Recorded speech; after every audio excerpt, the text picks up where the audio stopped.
Accusé de mener une campagne sans relief, François Hollande lui donne un nouveau tempo et un nouveau ton, des interviews, des déplacements mais aussi des confidences. Hier, lors d'un déjeuner avec des journalistes auquel participait le Parisien, le candidat socialiste aurait qualifié Nicolas Sarkozy de sale mec. Des propos qui choquent aujourd'hui les soutiens du président de la République. J'exige des excuses publiques à l'endroit du chef de l'État. Ça n'est pas digne d'un candidat à l'élection présidentielle. Lors de la conversation, François Hollande aurait rappelé qu'il a lui-même été victime des attaques de la droite. Des attaques, selon lui, diligentées par le président de la République pour décrédibiliser sa candidature. Mais désormais, François Hollande réplique, n'hésitant plus à égratigner ouvertement Nicolas Sarkozy. Mieux vaut être normal qu'anormal. Je vous donne ce conseil pour le choix que vous aurez à faire. Il vaut mieux avoir un président stable. À un peu plus de 100 jours du premier tour, en ce début d'année, la campagne a bel et bien pris un nouveau tournant.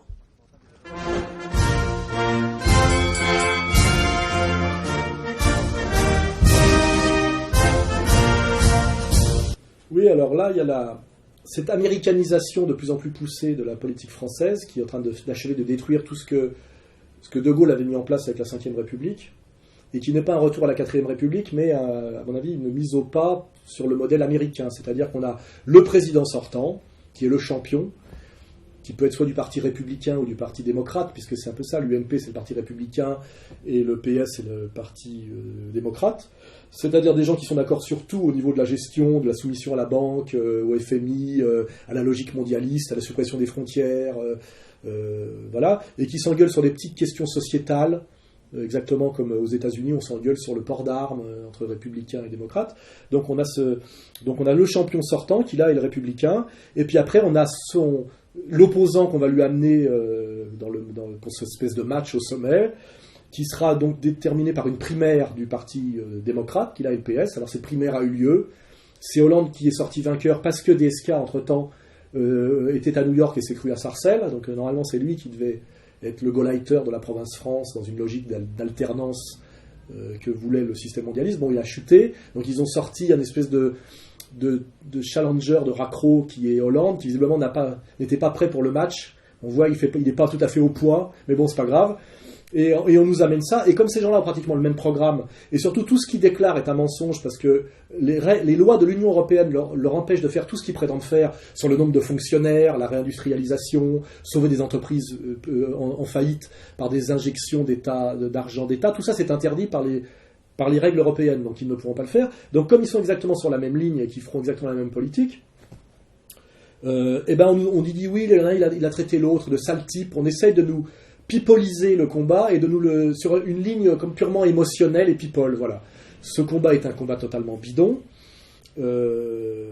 qui amènera exactement la même politique. Il est évident que le système, à mon avis, préfère que Hollande succède à Sarkozy, parce que Sarkozy est tellement bas et tellement usé pour avoir trompé, menti et fait tout le contraire de ce sur quoi il avait été élu, que le système mondialiste préférera, à mon avis, Hollande. C'est d'ailleurs une des raisons, à mon avis, pour laquelle ils ont déclassé la France là au niveau de son triple A. S'ils avaient voulu soutenir Sarkozy jusqu'au bout, ils auraient attendu les élections pour que nous déchoir du triple A. Je pense que si ils nous passent au triple A- ou au double A dès maintenant, c'est qu'ils ont à la limite, ils n'ont plus rien à foutre de Sarkozy, parce que Sarkozy était agrippé au triple A. Donc en fait, il a été lâché. Il ne faut pas oublier que le système mondialiste lâche Sarkozy comme ils ont pu lâcher Ben Ali et Moubarak. Ce sont des gens qui ont tapiné pour l'oligarchie mondialiste, c'est-à-dire on va dire les américano-sionistes sur le plan politique et géopolitique, et l'orthodoxie libérale sur le plan bancaire, et qui de toute façon à un moment donné se sont sacrifiés et virés, comme d'ailleurs l'a été De Gaulle, Saddam Hussein, Milosevic, si on veut regarder, qui ont été sacrifiés. Les élites mondialistes mettent des types en place qu'elles sacrifient quand elles veulent, sans aucune... Exactement comme j'ai dit, le macro avec la pute, pour mettre en place en général des gens qui sont déjà issus strictement du système bancaire.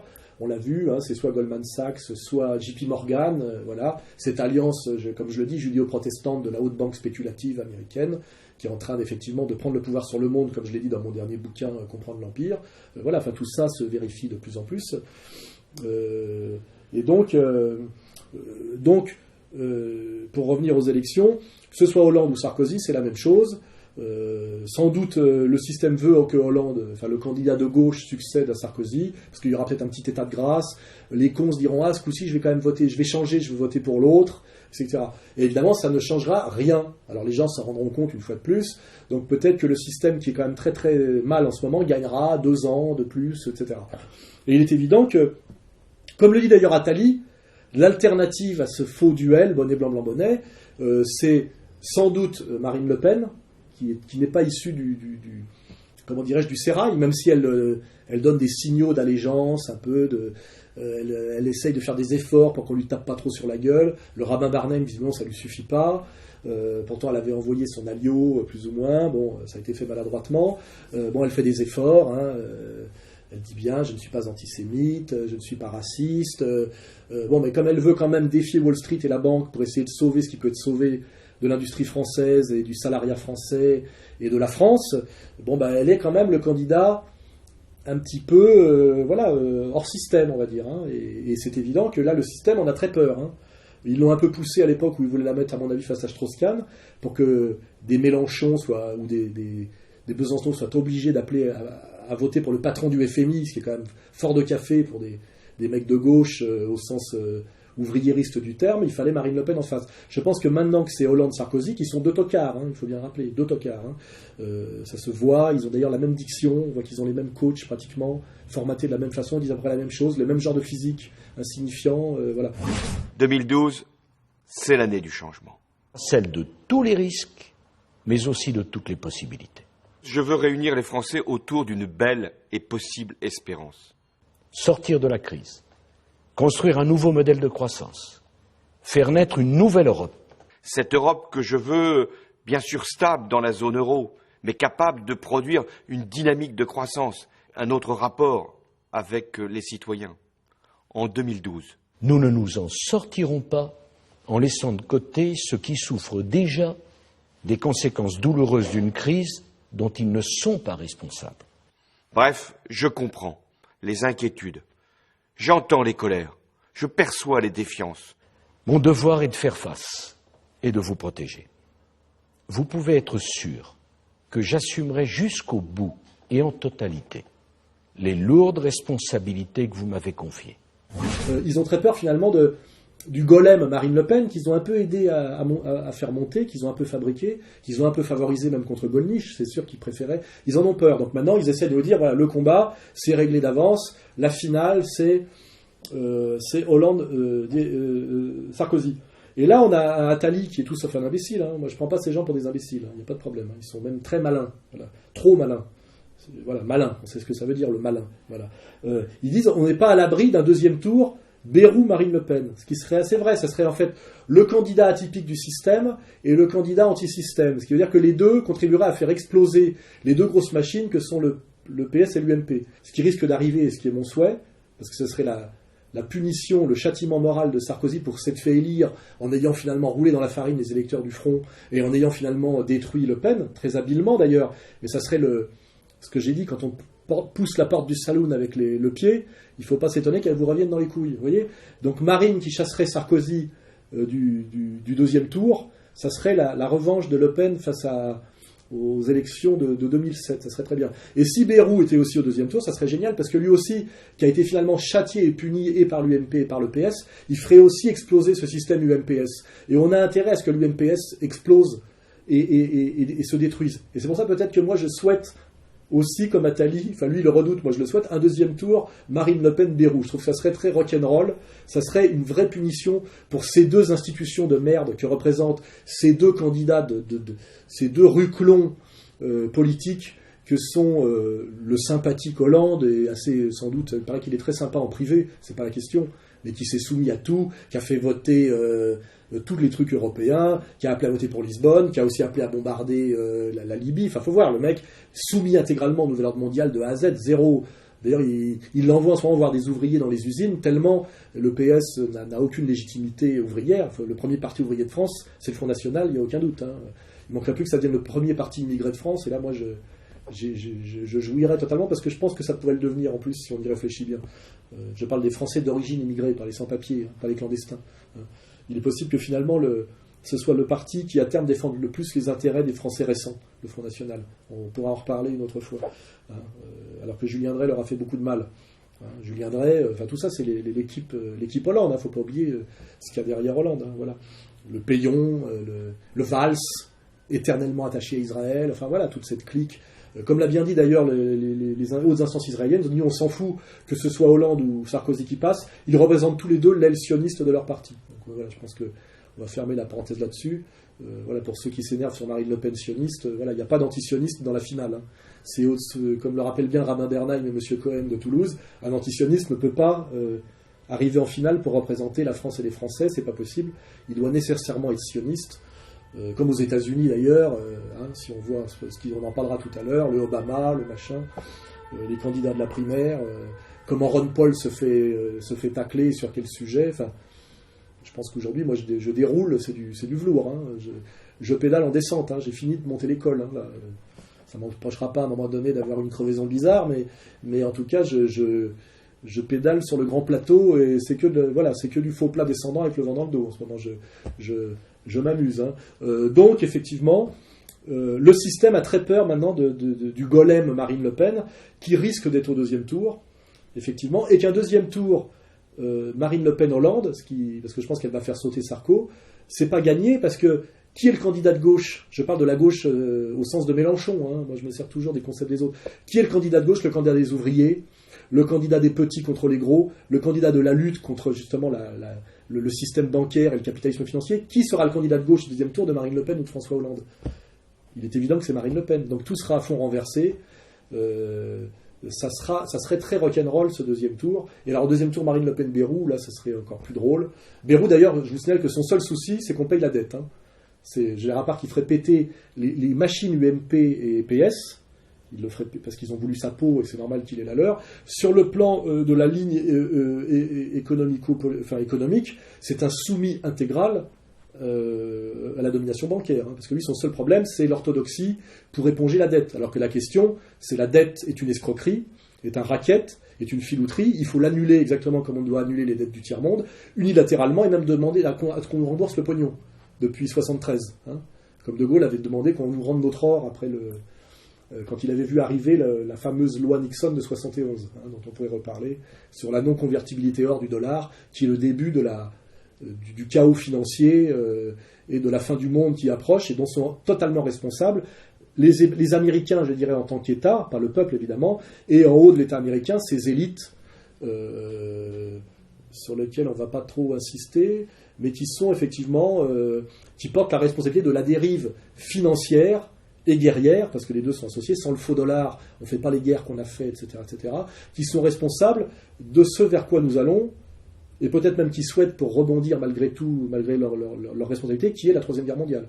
S'il y a la Troisième Guerre mondiale, ce ne sera pas à cause des Iraniens ou des Syriens, mais du complot, de ce que d'ailleurs Choprad appelle l'État profond américain, parce qu'il ne veut pas prendre trop de risques quand même, ce que je comprends.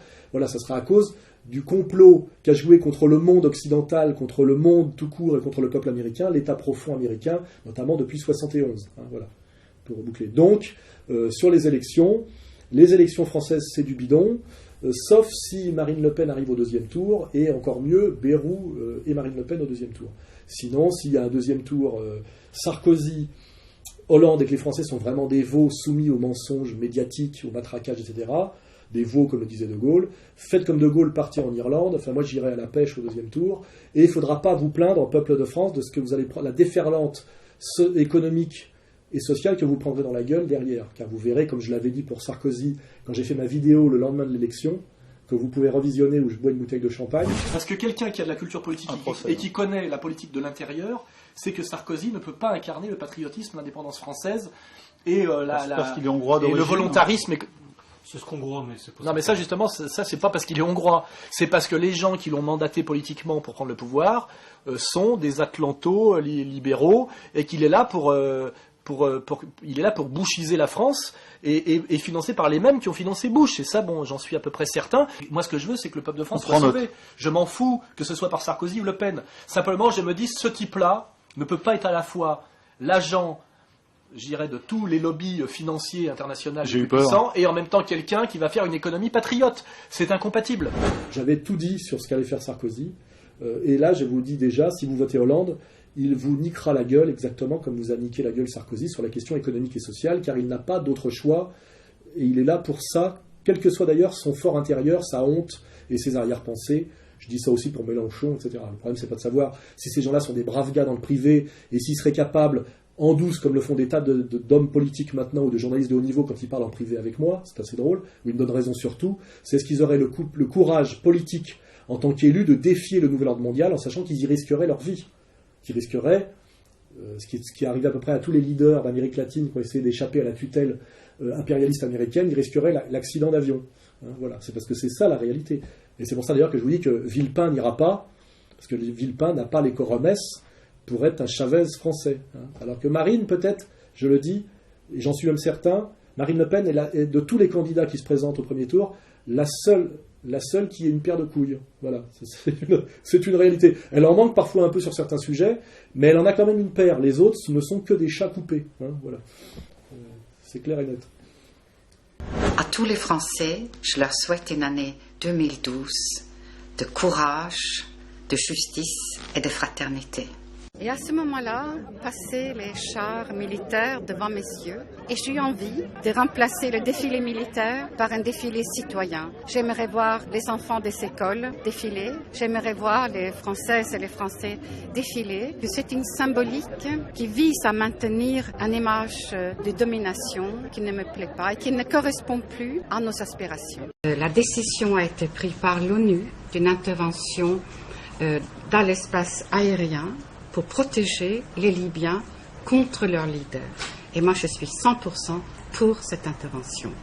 Il y a quelques années, la commission Stasi sur la laïcité proposait qu'un jour férié soit réservé aux autres cultes que le culte catholique. Je reprends cette proposition qui fait ce consensus il y a quelques années à mon compte. Je veux que les Juifs et les musulmans puissent célébrer Kippour et Eid el-Kébir lors d'un jour férié. Vive l'Europe, vive la République et vive la France.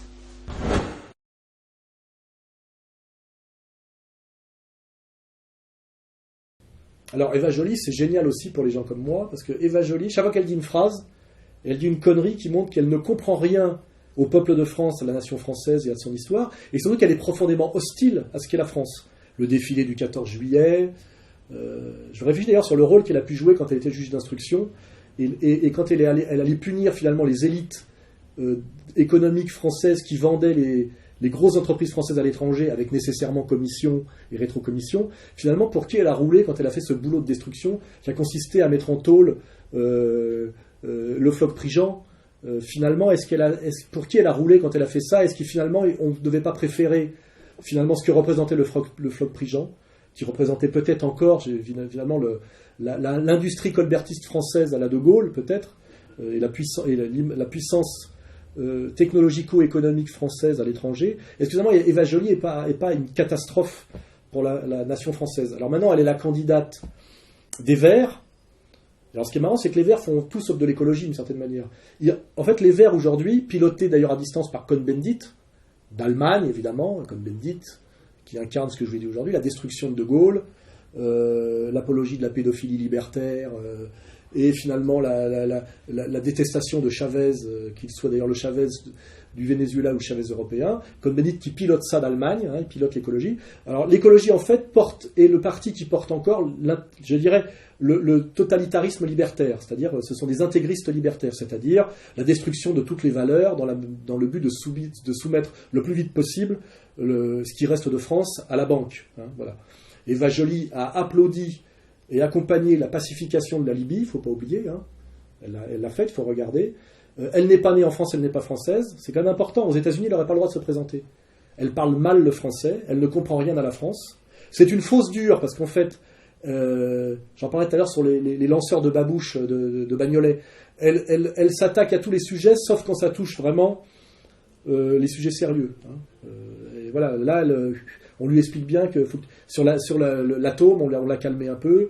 Voilà, donc en fait, c'est pas la candidate écologique, c'est la candidate du totalitarisme libertaire issu de 68, qui est quand même un truc en fin de course. Je pense qu'elle va faire plonger terriblement les Verts, qui de toute façon c'est l'écologie politicienne, c'est pas la vraie écologie. La vraie écologie est beaucoup plus incarnée finalement par Alain de Benoît, ce qui est d'ailleurs ou Bourguignon, ce qui est d'ailleurs assez logique parce que l'écologie vient de ce que j'appelle la droite des valeurs et que ce qu'eux-mêmes appellent l'extrême droite. Vous voyez que l'écologie est quelque chose qui ne vient pas de l'extrême gauche ni de la gauche, mais qui vient de ce qu'eux-mêmes appellent l'extrême droite. Hein. Il faudrait quand même le rappeler. Hein. D'où vient l'écologie?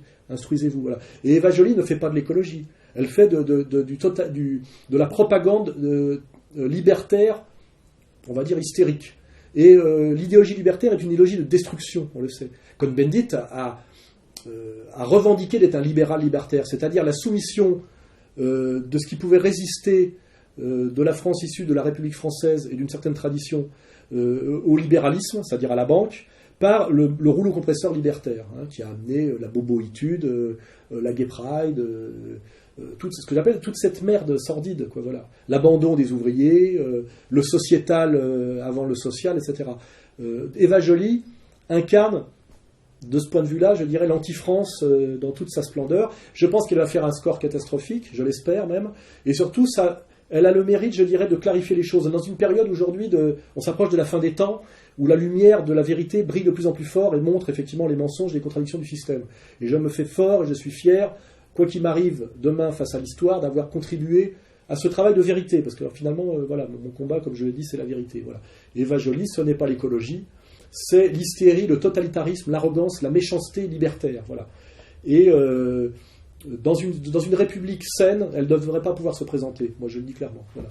Elle ne passe pas l'examen, quoi. Je veux dire, elle est pas française. Voilà. Elle n'a rien compris à la France. Et on comprend peut-être mieux quand on entend parler qu'il y a eu les troubles récents qu'il y a eu en Norvège, effectivement. Ça peut expliquer certains, effectivement, problèmes norvégiens. Voilà. Je veux dire, bon, je ne vais pas épiloguer là-dessus, mais je lui conseillerais de retourner en Norvège et d'aller gérer les problèmes norvégiens, qui sont les mêmes que les nôtres, d'ailleurs. François Fillon concluait, lui, tout à l'heure, le congrès des maires de la Sarthe à la Ferté-Bernard pour parler notamment de la réforme territoriale. Il a surtout confirmé sa candidature à la mairie de Paris. J'ai dit qu'aux législatives de 2012, je solliciterai la confiance des Parisiens. Moi, je trouve un peu choquant de la part d'un Premier ministre. Il a le pouvoir, il a les moyens, il a reçu Jean Tibéry, il a proposé, et puisqu'il a permis de faire recruter son fils au ministère des Finances, contre l'avis du ministère des Finances, à un poste au ministère des Finances. Votre acharnement n'a d'égal que votre ego. C'est Bernard Debré qui vous a écrit cela. Vous lui avez répondu ? Ah bah écoutez, moi j'en ai marre aussi des commentaires des héritiers. Moi j'ai hérité de rien. Voilà. Ma vie c'est du travail. Pris sorte-feu, je veux pas être désagréable ni pour lui ni pour sa famille. Je vous ai rappelé un peu mon parcours. J'ai un métier, j'ai travaillé, j'ai un bilan, j'ai des actions concrètes à mon actif. C'est pas moi qui effectivement essayais de chercher une circonscription de confort. François Fillon essaye de gérer l'après. Son avenir d'après. Donc aujourd'hui, ça veut dire quoi? J'étais en bail précaire? C'est pousse-toi là que je m'y mette? Alors Rachida Dati, c'est un peu comme l'affaire Louis Alliot. C'est des leçons qu'il faut recevoir de l'histoire. Hein, on ne se prosterne pas devant la communauté organisée quand la communauté organisée a décidé que vous étiez un manant, c'est-à-dire que vous avez ce qu'on appelle un goy, vous n'avez pas de sang bleu, vous prétendez pas, c'est le bourgeois gentilhomme, quoi. La cour ricane et vous remet bien à votre place. Hein. On ne prétend pas en être quand on n'en est pas. Et il faut bien comprendre qui décide que vous en êtes ou que vous n'en êtes pas. Et Rachida Dati, c'est pareil. Rachida Dati, c'est la Fadela Amara de la bourgeoisie, quoi. C'est-à-dire qu'elle était montée... elle était montée... elle avait l'écoute du président, on va dire. J'ai dit l'écoute, pas les couilles. Hein, voilà. Donc elle était montée, effectivement, comme on monte... dans la courtisanerie traditionnelle, et elle avait été garde des Sceaux, ce qui est d'ailleurs le moment, à mon avis, où Sarkozy, qui a un comportement de voyou, c'est vrai, s'est foutu à dos la magistrature française. Parce que Rachida Dati, premier magistrat chef de la magistrature française, a mis garde des Sceaux.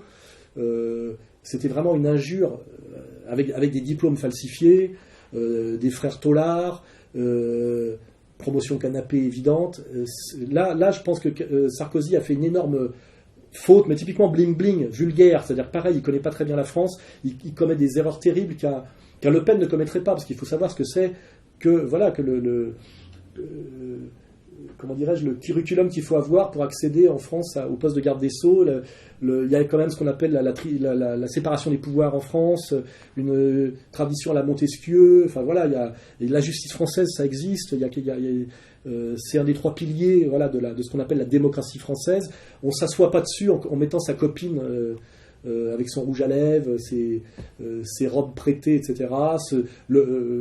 Son gosse dont on ne sait pas qui est le père aujourd'hui. Voilà, ça c'est une grosse erreur. Et là, la pauvre qui était ce qu'on appelle la beurette de service, hein, c'est une sorte de Yamina Benguigui de l'UMP ou de Fadela Amara habillée Dior, enfin, c'est-à-dire de la bourgeoisie. On la place comme ça, parce qu'elle était copine, je sais pas quoi, enfin, on va pas rentrer dans les... Je ne vais pas refaire du Maffesoli, voilà. Mais voilà. Et là, d'un seul coup, il y a François Fillon, qui sait bien qu'il a été Premier ministre et qui pense que Sarkozy va perdre et qu'il faut vite qu'il se trouve une position de repli pour gérer la suite de sa carrière de politicien professionnel. Fillon, qui est un catholique avec Ray sur le côté, il dit « Je veux le 7e arrondissement de Paris », qu'on avait donné à Rachida Dati. Le 7e arrondissement de Paris est le quartier le plus bourgeois et le plus catholique de Paris. Hein. Rachida Dati, maire du 7e arrondissement, c'est encore une faute commise par Sarkozy bling bling, le Sarkozy du Fouquet's, le Sarkozy des Hauts-de-Seine, enfin voilà, le Sarkozy, et où là il s'est mis à dos la bourgeoisie catholique, UMP, qui votait pour lui, et qui va sans doute voter pour Marine Le Pen pour se venger. Voilà. Et là, Fillon dit, je veux ce fief qui me revient quand on fait un peu de sociologie bourdieusienne de droit, et l'autre elle dit, non, c'est à moi, je reste.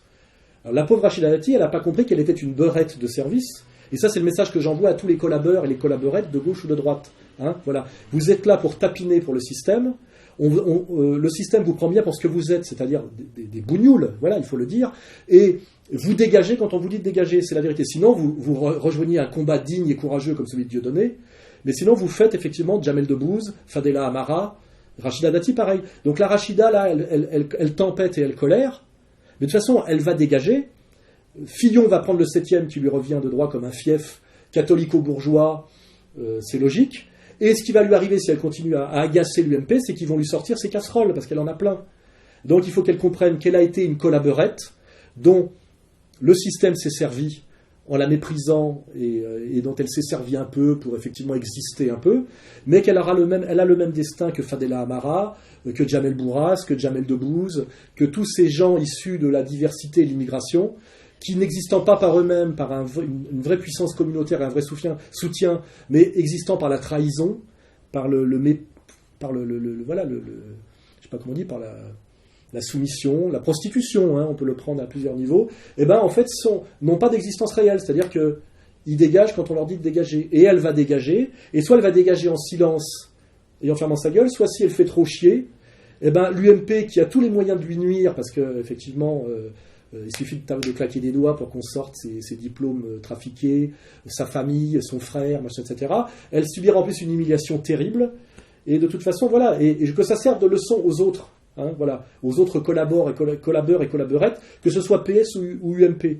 De toute façon, pour ces gens-là de l'oligarchie, tous qui soient membres du siècle, de la Grande Loge, du Grand Orient, du catholicisme rallié ou du peuple élu, vous êtes de la merde, il faut que vous le sachiez, et de toute façon, voilà, vous existez tant que les autres décident que vous existez. Et sinon, vous dégagez, on vous reprend votre médaille d'or si vous avez été champion de judo, voilà, c'est la même chose, voilà.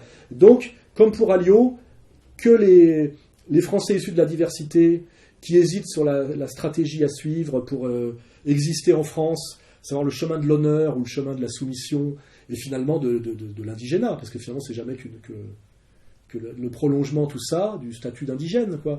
Voilà, comprennent bien que de toute façon, votre destin sera, sauf si vraiment vous êtes vraiment allongé sous le bureau sans jamais relever la tête, votre destin sera celui de Fadela Amara, celui de Rachida Dati, ou à gauche, celui de tous ceux qui ont essayé de monter dans le wagon qu'ils avaient d'ailleurs parfois, dont ils avaient été les locomotives, comme la Marche des Beurs, devenue SOS Racisme, que votre destin, c'est la soumission.